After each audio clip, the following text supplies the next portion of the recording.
Today, me and Tucker are going to show you how to grow an apple tree from seed and taste some fresh apples from a tree we planted over 10 years ago. Let's go! When I first started gardening, I used to save the seeds from almost every fruit that I ate, in hopes to one day plant them and grow some of my own fruit trees from seed. I especially wanted to grow my own apple tree from seed because I wanted to have my own variety of apple that no one else in the world could have. In March 2013, I began mixing apple seeds into my plantings. Back in those days, I would take all different kinds of seeds, including apple seeds, put them in a bowl, mix them all together, then go out and sow them all at the same time in an area. I want to mention that in order for apple seeds to sprout, they generally have to go through a cold period of stratification in order to break dormancy. I had this happen naturally because I planted out my apple seeds in like early March.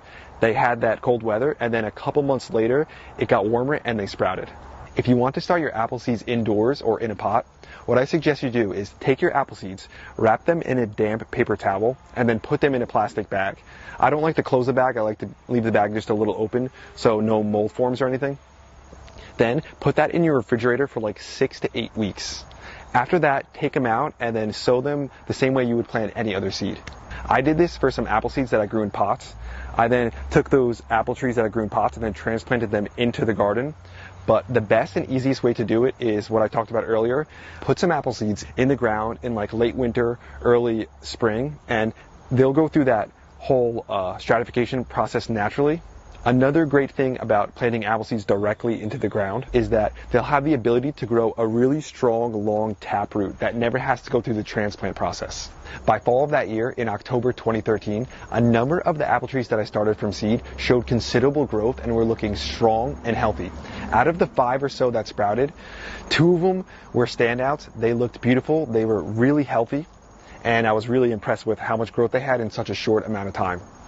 I also had a young apple tree growing that I transplanted out in spring. This one looked pretty good, but it didn't look as healthy and vigorous as the ones that I direct sowed. After only 3 years, in May 2016, one of the apple trees that I planted from seed showed a massive amount of growth and, to my surprise, had apples growing on it.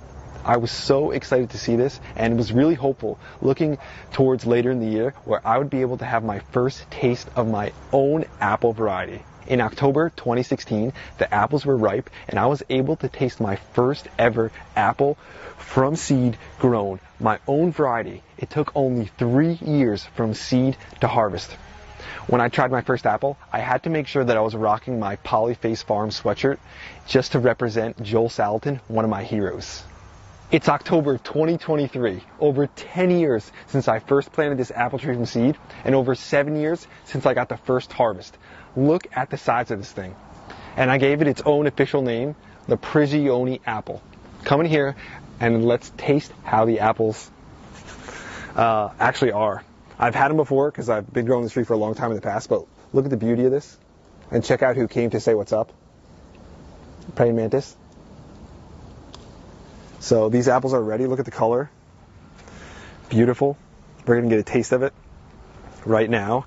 There's nothing like tasting some of your own apples, your own variety that you planted from seed so long ago. It's great to just watch it grow into such a large tree. Let's taste it.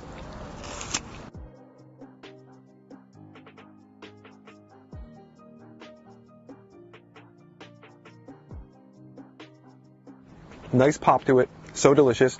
Not astringent. A little kind of maybe spritey in the beginning, but so sweet at the end. An incredible flavor. And as you can see, an incredible tree. I love it so much. So you'll notice these apples are a bit smaller than regular apples. That's because when it comes to growing apples, they don't grow true to seed.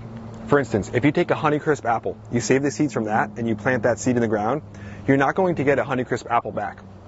The reason for that is because there's so much genetic diversity when it comes to growing apples. You'll get seemingly almost random traits from both parents that go into the apple. So all different kind of traits ranging from like shape, size, color, flavor, disease resistance. It's like almost random, and I think that's one of the funnest parts about growing your own apples from seed. When growing an apple tree from seed, you're more likely to get a variety that isn't as good as domesticated ones.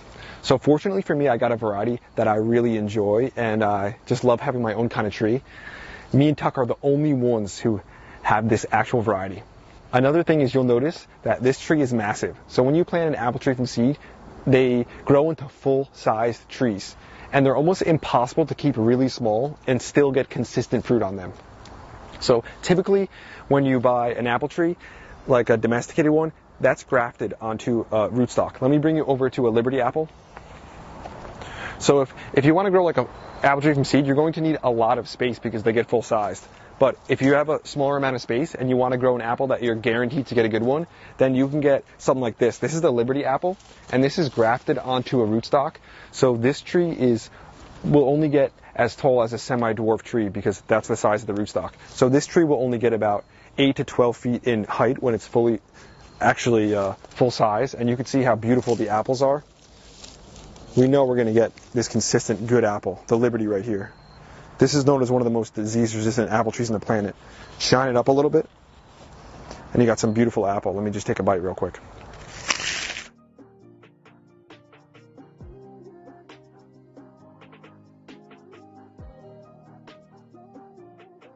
So juicy, so ripe, and so delicious.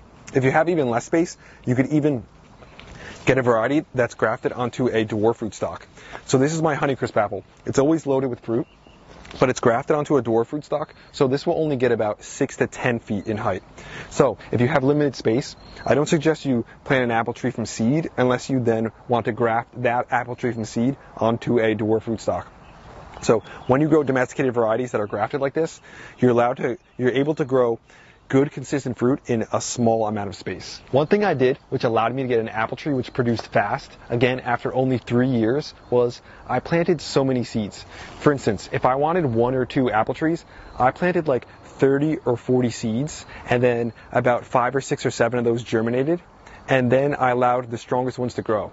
So it's almost like how nature does it. If nature wants to grow, if nature puts down carrot seeds to grow carrots, it doesn't just drop 1 seed, it drops hundreds of seeds, and the strongest ones grow. So I kind of followed that same method, taking a little lesson from nature in order to grow an apple tree like this.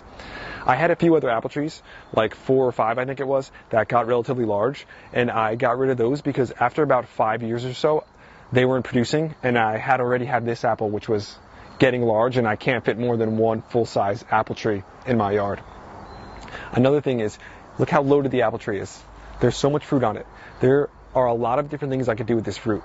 For instance, I can make pies, I can make cider, I can make jelly, I can even make vinegar or something. So it's got a lot of different uses. Another beneficial thing about this apple tree is that it helps to pollinate all my other apple trees.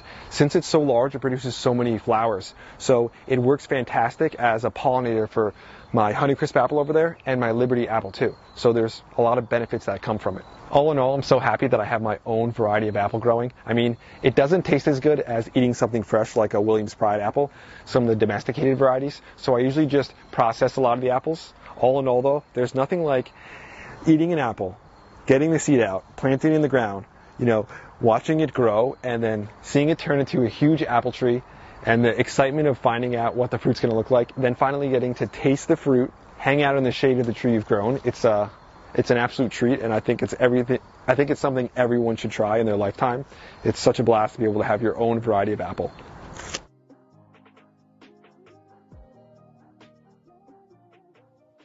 The Prigioni apple. So good. That's today's video, growers. Thanks for watching. We hope you enjoyed it. We hope you got something out of it. Me and Tuck hope that we encouraged you and educated you a little bit about growing apple trees from seed. Again, you never know what you're going to get, and that's like one of the greatest parts about it. So if you don't have a lot of space, then I don't necessarily suggest that you plant an apple tree from seed. If I only had a very small amount of space, I'd probably just get a domesticated dwarf apple. But even if you really want to grow an apple tree from seed, you can do that, and then once it starts fruiting, you could just graft one of the branches onto a dwarf rootstock and kind of keep that variety. For me, I wanted the tree to get so large because I take like a little bit of pride in have planted this from seed. It's just like when I come out here, I see the apples on it, it's just like, I don't know, there's something I enjoy about it. There's something unique about like eating a fruit, saving the seed from it, and then just being a part of the whole process and then watching it actually fruit itself. It's just so much fun, and it's like being a part of the whole cycle of nature. It's super rewarding. So me and Tuck wanted to mention that we just dropped some merch, well, recently at jamesprigioni.com, our new merch, the Sow with the Flow merch. And this guy hasn't been in the video a lot, but believe me, he's been in the background working, digging through stuff, grabbing peppers. So he's always having a blast out here. And we hope you guys love seeing Tuck in the video. Spam some hearts down low if you love seeing the little homie in the video. We also wanted to mention a thank you to one of our new channel members, Trina Saldivar. Thanks for being a part of Team Grow. Thanks for having your hand in everything we're doing out here. We also wanted to mention to share this video with your friends if you got some value out of it and if you enjoyed it. And this is something that I've just been passionate about because it was always something that I wanted to do. And having actually done it, I'm really happy that I did. So again, I'll encourage you guys to get some apple trees planted from seed. You never know what you're going to get. It's like an apple lottery, and that's truly one of the greatest parts about the whole thing. We had a blast. We hope you guys did too. Tuck and James will be back at you again real soon. We out.